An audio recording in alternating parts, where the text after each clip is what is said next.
I got left at the altar and dumped into a bakery. But when the oven got hot, I became the fire. My wedding was supposed to be the happiest day of my life. White roses, string quartet, full-length satin gown. All perfect. Until my fiancé whispered at the altar, "I can't do this. I'm in love with your best friend." Gasps. Tears. Cameras. Humiliation. I ran. Shoeless. Mascara streaked. Straight to my Aunt Martha's house. The woman I had helped pay rent for 2 years ago. The one I once skipped rent to buy a new oven for her crumbling bakery. But she didn't welcome me in. Not even a hug. "You can stay," she said, tossing me a rusty key. "But not in here. Use the old bakery. No one goes there anymore." I didn't cry. I baked.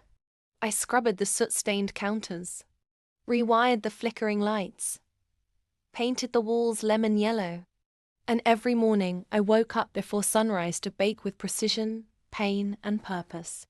Croissants, muffins, cinnamon rolls with caramel drizzle.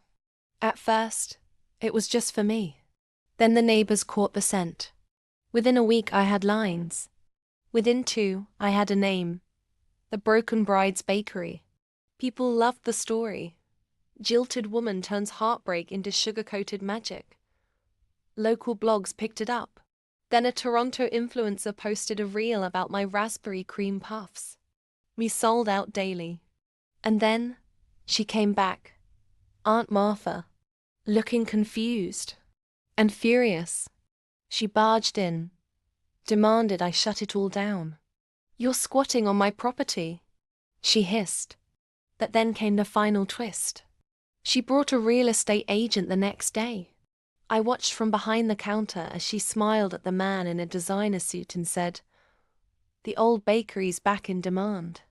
I'm ready to sell." What she didn't know, the man she brought, was my investor.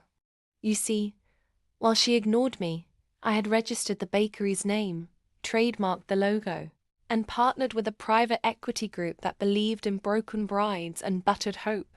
So when she gleefully handed him the keys, he looked her dead in the eye and said, "Thanks, Martha, but we're not buying your bakery. We're buying hers. She now holds the lease. And she's buying you out." Her jaw dropped. And I served her a raspberry cream puff and said, "It tastes best warm." Just like revenge. Plot twist?